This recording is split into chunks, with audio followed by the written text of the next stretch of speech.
भगत सिंह जी के क्लास में हम लोग देख रहे थे एएलपी टेक्नीशियन 2018 के क्वेश्चन पेपर, जो कि आगामी जो एएलपी के एग्ज़ाम होने वाले हैं अभी हाल ही फिलहाल में, उसके लिए बहुत ही उपयोगी साबित होने वाला है। यानी कि जुलाई लास्ट या अगस्त जुलाई लास्ट तक या अगस्त फर्स्ट वीक में एग्ज़ाम होने वाला है एएलपी का। उसके लिए रामबाण साबित होने वाला है 2018 के एएलपी टेक्नीशियन के क्वेश्चन पेपर। इसके 30 शिफ्ट में एग्ज़ाम हुए थे 2018 में CBT 1 के 30 के 30 शिफ्ट का क्वेश्चन हमारे टेलीग्राम चैनल भगत सिंह जी के क्लास में मिलेगा। अगर चैनल को सब्सक्राइब नहीं किया है तो अभी चैनल को सब्सक्राइब करें, ताकि रेलवे से संबंधित किसी भी जानकारी सबसे पहले आप तक उपलब्ध हो। देखेंगे आज का पहला क्वेश्चन।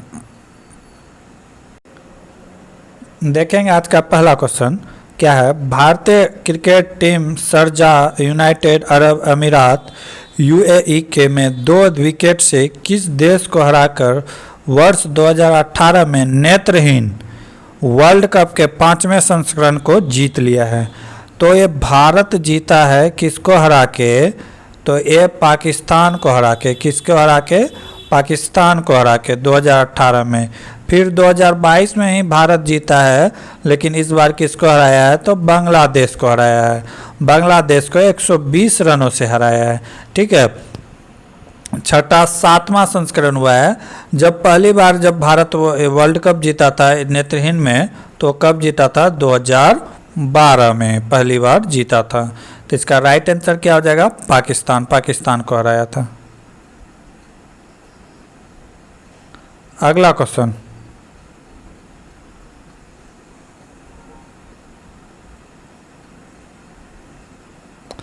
दिए गए कथन को पढ़ें और तय करें कि कथन में दी गई सूचना के आधार पर कौन सी प्रस्तावित कार्रवाई तर्कसंगत रूप से पालन करती है। क्या कर रहा है? कथन क्या है? यद्यपि पाठ्यक्रम समय समय पर संशोधित किया जाता है, तथापि पाठ्य पुस्तकें पुरानी है। ठीक है, कार्रवाई क्या कर रहा है? कक्षा में व्याख्यान के लिए औद्योगिक विशेषज्ञों को आमंत्रित किया जाना चाहिए। ठीक है, और ऑप्शन 2 क्या कर रहा है? उद्योग में मौजूदा प्रचलनों का अध्ययन करने के लिए औद्योगिक यात्राओं का आयोजन किया जाना चाहिए। बात सही है, दोनों बात सही है। यहाँ पे क्या है? अनुसरण 1 और 2 दोनों पालन करते हैं। अगला क्वेश्चन, किसी 100 वाट के बल्ब में प्रतिदिन 5 घंटे उपयोग किया जाता है, तो 3 दिन में बल्ब द्वारा कितना ऊर्जा की खपत होगी? ठीक है, तो यहाँ पे पूछा है यूनिट, कितना यूनिट खर्चा होगा। तो हमें पता है कि 1 यूनिट कैसे निकालते हैं। 1 यूनिट बराबर होता है volt into ampere into hour घंटा बाय 1000। ठीक है, इसको जब ये दोनों को जब गुना करेंगे, वोल्ट इंटू एम्पेयर को जब वोल्ट इंटू एम्पेयर को गुना करेंगे तो ये क्या होता है? वाट होता है। क्या होता है? वाट। इधर क्या है? घंटा। तो कितना हो जाएगा? 1 यूनिट का वैल्यू क्या हो जाएगा? वाट घंटा। वाट को W से, घंटा को H से, वाट घंटा हो जाएगा। ठीक है, तो इस तरह हम निकाल सकते हैं। अब क्या कर रहा है कि बल्ब का पावर दिया हुआ है। पावर कितना दिया हुआ है? 100 वाट। कितना दिया हुआ है? 100 वाट, यानी कि W पावर का मान दिया हुआ है। अब प्रतिदिन कितने घंटा कर रहा है? कि 5 घंटा। उपयोग कितना होता है? टाइम दिया हुआ है, आवर दिया हुआ है, कितना? 5 घंटा। ठीक है, और कितने दिनों तक? 3 दिनों तक। कितने दिनों तक? खपत ऊर्जा कितने दिन तक हुआ है? ड्यूरेशन यानी कि 3 डेज। ठीक है, बाय 100 कर देंगे, इसी को सॉल्व करेंगे तो आ जाएगा। तो क्या हो जाएगा? फाइनल फार्मूला हो जाएगा 100 इंटू 5 इंटू 3 बाय 1000। ठीक है, 1000 फार्मूला यही था। तो इसमें क्या करेंगे? कटा देंगे, जो बचेगा वो राइट आंसर होगा। तो यहाँ से 1 2 0 कैंसिल, 1 2 0 कैंसिल, 5 से 2 बार में 10 बचा। क्या? 3/2 का वैल्यू मतलब कितना? 1.5 यूनिट। राइट आंसर क्या हो जाएगा 1.5 यूनिट। तो यहाँ पे क्या करना था कि वाट इंटू आवर, जितने घंटे प्रयोग किए और जितने दिन, बाय 1000 करना था। 1 महीना तक जलाया तो 10 बल्ब जलाया गया 1 वाट का, तो 10 गुना 100 वाट का बल्ब बाय 100 बाय 1000 करेंगे। तो ये बेसिक फार्मूला आता है, अब इसे याद रखना है। क्या है बेसिक फार्मूला? WH इंटू जितना दिन, अब मान लेते हैं कि 5 दिन चला है तो 5 बाय 1000, ठीक है। यही फार्मूला आता है, यहाँ से आप सवाल बना सकते हैं। अगला क्वेश्चन, 120 हर्ट्ज आवृत्ति वाले किसी ध्वनि का तरंग दैर्ध्य क्या होगा यदि उसकी गति किसी खास माध्यम में 420 मीटर प्रति सेकेंड हो। तो यहाँ पे क्या पूछा है? तो यहाँ पे पूछा है तरंग दैर्ध्य क्या होगा, लैम्डा का वैल्यू पूछा है। लैम्डा का वैल्यू पूछा है कि क्या होगा, ठीक है। यहाँ पे किसका किसका वैल्यू दिया गया? आवर्ती। आवर्ती को क्या चीज़ से डोनेट करते हैं? एन से। एन का वैल्यू दिया गया है कितना? 820 Hz। कितना दिया हुआ गया है? 820 Hz। वेलोसिटी भी दिया हुआ है, माध्यम में वेलोसिटी भी दिया हुआ है, यू का मान भी दिया हुआ है कितना? 420 मीटर पर सेकेंड, ठीक है। इतना चीज़ दिया हुआ है। अब हम जानते हैं कि तरंग वेलोसिटी बराबर क्या होता है? आवृत्ति इंटू तरंग दैर्ध्य। तो क्या होता है? वेलोसिटी बराबर तरंग बराबर क्या होता है? आवृत्ति। आवृत्ति को क्या चीज़ से डोनेट करते हैं? एन से। और तरंग दैर्ध्य को क्या चीज़ से? लैम्डा से। तरंग दैर्ध्य को क्या चीज़ से? लैम्डा से। तो फार्मूला क्या हो गया? N into lambda. N into क्या हो गया? लैम्डा। फार्मूला क्या हो गया? एन इंटू लैम्डा, ठीक है। एन इंटू लैम्डा हो गया। अब यहाँ से हमें क्या निकालना है? क्वेश्चन में पूछा था तरंग दैर्ध्य, ठीक है, v बराबर एन बाय लैम्डा। तो तरंग दैर्ध्य पूछा था, यानी कि हमें किसका वैल्यू चाहिए? लैम्डा का वैल्यू चाहिए। तो लैम्डा बराबर क्या हो जाएगा? लैम्डा बराबर हो जाएगा v बाय एन। क्या हो जाएगा? v by N. तो v का मान तो दिया हुआ है कितना? 420, ठीक है। और एन का वैल्यू कितना हुआ है? 820। बस इसी को क्या कर देंगे? कटा देंगे, 0 0 कैंसिल। जब इसको कटा देंगे तो फाइनल जीरो क्या आएगा? 0.52। 0.52 मीटर। 0.52 मीटर। राइट आंसर क्या आ जाएगा? Option number D. Formula based question था, फार्मूला याद रखने। फिजिक्स में आता है इस तरह का नॉमेरिकल, तो आपको कम से कम 3-4 चैप्टर जैसे पावर, एनर्जी, ये सब हो गया, मोशन, ये सब में कमांड रखना होगा उसके फार्मूला में सवाल बनाने के लिए। अगला क्वेश्चन, श्री एक्स की ओर संकेत करते हुए सुस्ती ने कहा, एक्स की ओर संकेत करते हुए किसने कहा? वाई ने कहा कि श्री एक्स की पत्नी, इसकी जो पत्नी है, मान लेते हैं पत्नी, वाई के पिता, वाई का जो पिता है, वाई के पिता की एकलौती बेटी, इसकी कोई बेटी है कि बेटी है, तो सुस्ती और वाई का संबंध क्या है? तो वाई और इसका क्या होगा? इसका तो बहन है, तो इसका ये क्या है? पति है। तो ये क्या हो जाएंगे? पति, ये पत्नी का रिलेशन है। क्या है? पति पत्नी का रिलेशन है, ठीक है। अगला क्वेश्चन, a प्लस 1/a=1 हो तो a³ प्लस 1/a³ का फार्मूला क्या होगा, यानी कि इक्वल टू क्या होगा? तो ये बेसिक फार्मूला है, यहाँ पे आप देख सकते हैं, ठीक है। इसे मान लेंगे a, ठीक है, इसे मान लेंगे a और इसे मान लेंगे b। जैसे a प्लस a b है तो इसको मान लेंगे a और इसको मान लेंगे b। और a प्लस b का जो फार्मूला होता है, a प्लस b का होल क्यूब का जो फार्मूला होता है उसे में बैठा देंगे। क्या होता है? a³ plus b³ plus 3ab, यही होता है ना, ठीक है, यही होता है। तो ये सारा का वैल्यू कट के क्या आ जाएगा? ये सब एक हो जाएगा और इधर क्या बचेगा? 3a, ठीक है। तो 3a का वैल्यू कितना आ जाएगा? 1। अब माइनस a जो 1 था तो ये इधर था, तो ये आके क्या हो जाएगा? माइनस। तो क्या हो जाएगा? 3 माइनस 1 इक्वल टू हो जाएगा -2। -2 राइट आंसर है। इसका शॉर्ट फार्मूला होता है, मान लेते हैं कि यहाँ पे 2 रहता है और यहाँ पे स्क्वायर पूछा गया है, तो क्या करते हैं कि इसका स्क्वायर करके इसमें इसी को घटा देते हैं। जैसे a square plus B square minus plus 2ab होता है 2ab, तो उसी तरह करते हैं। जैसे 2 का वैल्यू दिया रहता है 2 का यहाँ भी, तो 2 का स्क्वायर कितना होता है 4। अब फिर क्या करते हैं इसी को माइनस कर देते हैं, तो कितना हो गया 2 राइट आंसर हो जाता है। अगर इसका वैल्यू रहता 4, यहाँ पे रहता है इसका वैल्यू 4 और यहाँ पे स्क्वायर पूछता, तो क्या करते हैं 4 का स्क्वायर कर देते 16 और 2 माइनस कर देते, क्या हो जाता 14। अगर यहाँ पे रहता 5, ठीक है, तो ये कितना हो जाता 25 माइनस 2 कितना हो गया 23। अगर रह जाता 6 तो कितना हो जाता 36 माइनस 2 कितना हो जाता 34। तो ये बेसिक फार्मूला आता है। अगर इसे आप बनाएंगे तो बहुत लॉन्ग लगेगा, शॉर्ट मेथड से आप भी निकाल सकते हैं समय बचाने के लिए। अगला क्वेश्चन, यदि tan थीटा का वैल्यू दिया हुआ है 1/√5, तो cosec square theta minus sec square theta का मान क्या होगा।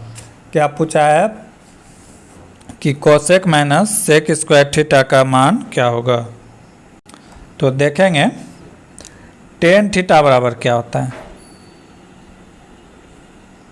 सवाल को ध्यान से समझेंगे, कुछ नहीं है। tan थीटा बराबर होता है, क्या होता है p by B perpendicular by base. तो इसी का वैल्यू क्या है 1/√5, यानी कि इसका वैल्यू हो गया 1 और b का वैल्यू हो गया √5। कोई दिक्कत, इतना हो गया।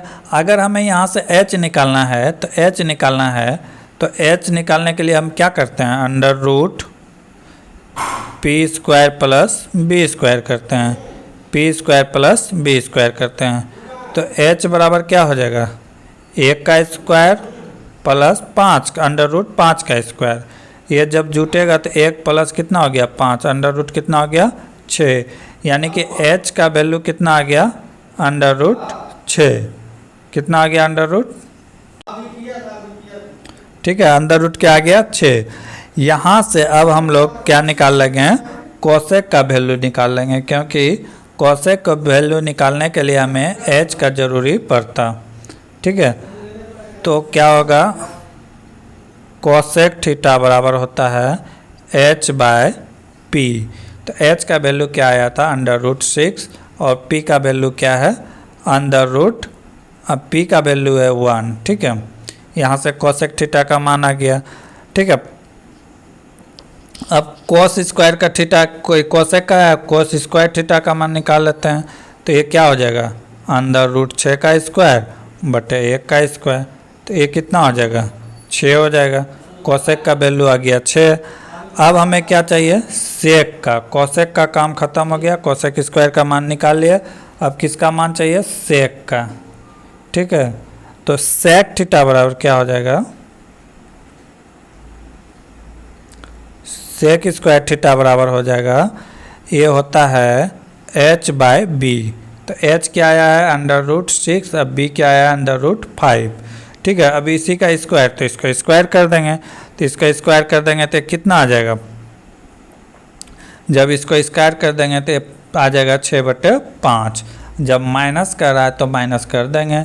इसका वैल्यू जब निकाले थे तो कितना आया था 6, जब इसका वैल्यू निकाले हैं तो क्या आया है -6/5। ठीक है, अभी इसी को लघुत्तम लेके माइनस कर देंगे। जब लघुत्तम लेंगे तो कितना आ गया 5, ऊपर कितना हो गया 56 36 -6 कितना आ गया 24/5। 24/5 राइट आंसर होगा। कितना होगा 24/5। तो फार्मूला में कुछ नहीं था, सबका वैल्यू पुट करना था और उसके बाद हम लोग निकाल लेते आराम से। अगला क्वेश्चन, यदि 19 मई 2012 को शनिवार था तो 1 अप्रैल 2014 को कौन सा दिन होगा। 19 मई 2012 को कौन सा दिन था, शनिवार था। तो पूछ रहा है 1 अप्रैल, तो 19 मई 2013 में कितना दिन आएगा, क्योंकि 2012 लीप ईयर था तो इसमें आ जाएगा 366 दिन। फिर 19 मई 2014 तक इसमें कितना दिन आ जाएगा 365 दिन। ठीक है, यहाँ से दिन सबको जोड़ लेंगे। अब 19 मई से कब करा 1 अप्रैल, इसके बीच का दिन जोड़ लेंगे। जैसे 20 हो गया, 21 हो गया, 22 हो गया, 23 हो गया, 24 हो गया, 25 हो गया। ये सारे दिन को जोड़ लेंगे। ये सारे दिन को जब जोड़ लेंगे तो कितना होगा? 367, 366 और इधर कितना आ जाएगा? 12 आ जाएगा। जब इसी को जोड़ के 7 से डिवाइड कर देंगे तो जितना शेष बचेगा, कितना शेष बचेगा? 3 शेष बचेगा। तो ये शनिवार में 3 दिन जोड़ देंगे। 1 दिन जोड़ेंगे तो क्या हो जाएगा? रविवार। 2 दिन जोड़ेंगे तो सोमवार, और 3 दिन जोड़ेंगे तो क्या हो जाएगा? मंगलवार। राइट आंसर क्या हो जाएगा? मंगलवार। अगला क्वेश्चन, निम्नलिखित में कौन सा कथन सही है? 3 कथन दिया हुआ है, ए बी सी। इसमें पूछ रहा है कौन सा कथन सही है। क्या कह रहा है? दूसरे समूह के तत्व को अल्कई धातु कहा जाता है। बिल्कुल गलत है। ये क्या है? बिल्कुल गलत है। पहला समूह को जो होता है, पहला समूह को अल्कली ग्रुप कहा जाता है, धातु। ठीक है। दूसरे में क्या करा है? पहले समूह को तत्व को क्षारीय धातु कहा जाता है। ये बिल्कुल गलत है। ये भी क्या है? गलत है। दूसरा जो समूह है उसे कहते हैं क्षारीय। अगला क्या करा है? 17वें समूह में तत्व को हेलोजन कहा जाता है। ये बिल्कुल सही है। ये क्या है? हेलोजन ग्रुप कहते हैं 17वें को। इसमें क्या है? फ्लोरीन है, क्लोरीन है, ब्रोमीन है और आयोडीन है। 4 तत्व को इसमें रखा गया है। तो ऑप्शन नंबर सी सिर्फ सही होगा, क्योंकि ये दोनों में उल्टा पुल्टा कर दिया है। दूसरे समूह को अल्कई करा है, जबकि दूसरे समूह को क्या कहते हैं? क्षारीय कहते हैं। तो ऑप्शन नंबर क्या हो जाएगा? ओनली सी सही है। अगला क्वेश्चन, कुच्चीगुड़ा रेलवे स्टेशन भारत का सर्वप्रथम ऊर्जा सक्षम ए वर्ग का रेलवे स्टेशन है। निम्नलिखित में किस राज्य में है? तो ये कहाँ है? तेलंगाना में है। यहाँ पे सारा काम जो है क्या होता है? वो सौर प्लेट के द्वारा होता है। कोई भी बिजली का उपयोग यहाँ पे नहीं किया जाता है। अगला क्वेश्चन, कोशिका विभाजन से संबंधित है। कोशिका विभाजन से संबंधित है।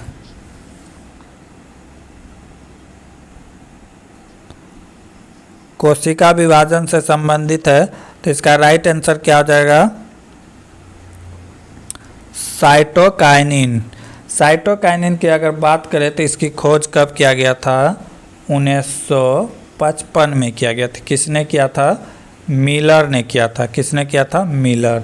अगर इसका नामकरण किया जाए, नामकरण किसने किया था? नामकरण किसने किया था? कौन किया था? लिथाम। कौन किया था? लिथाम। कौन किया था? लिथाम किया था। अगर साइटोकाइटिन किससे बना होता है? तो इसमें रहता है आरएनए प्लस प्रोटीन रहता है। क्या रहता है? प्रोटीन रहता है। ठीक है। तो ये साइटोकाइटिन हो जाएगा। ये पौधे में ऑक्सीजन जो है पौधे को बढ़ने में मदद करता है। अगला क्वेश्चन, एक भिन्न को जब 3/7/3 में जोड़ा जाता है तो उत्तर 4 आता है।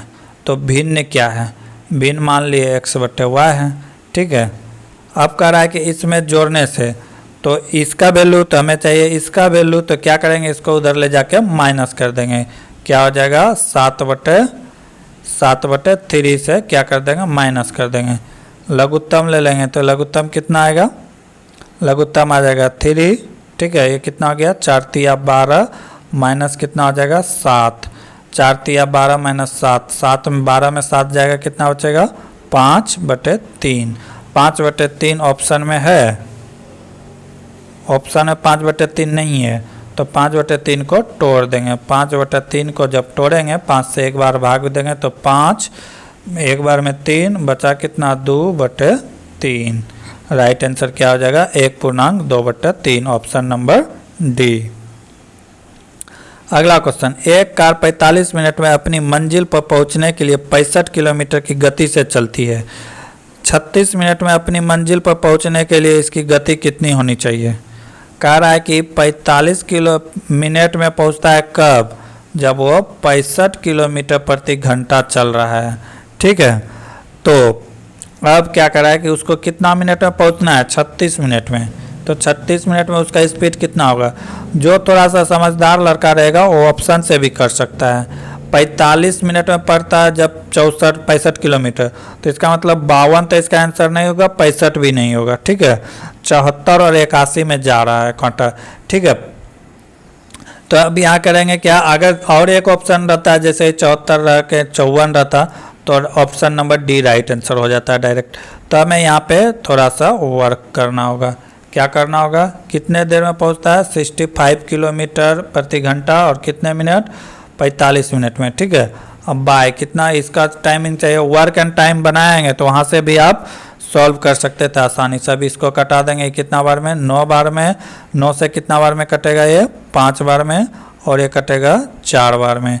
ठीक है, इसको कटा देंगे, 4 1 का 4 बचा 2, 6 चौके 24 बचा 1.5, 16 पंचे 80 और इधर हो गया 1.5, तो कितना आ जाएगा 81.25।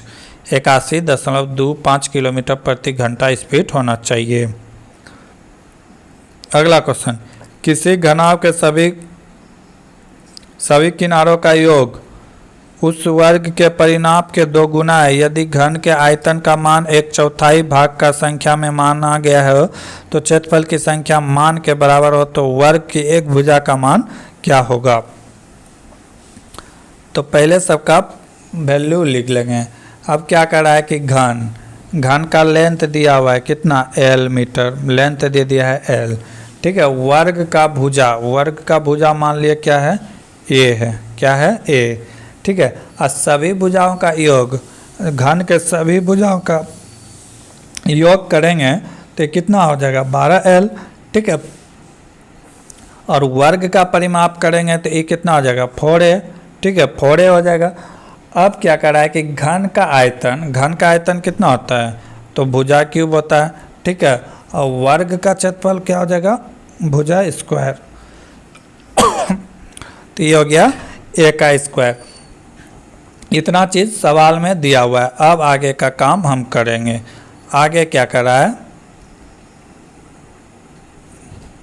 आगे कर रहा है कि अब सवाल में क्या कर रहा है कि 12L का वैल्यू क्या है, इसके वर्ग के परिमाप के 2 गुना है। वर्ग का परिमाप कितना था 4A, इसी का 2 गुना कर रहा है। ठीक है, तो 12L बराबर हो गया कितना, 4 दूना 8A।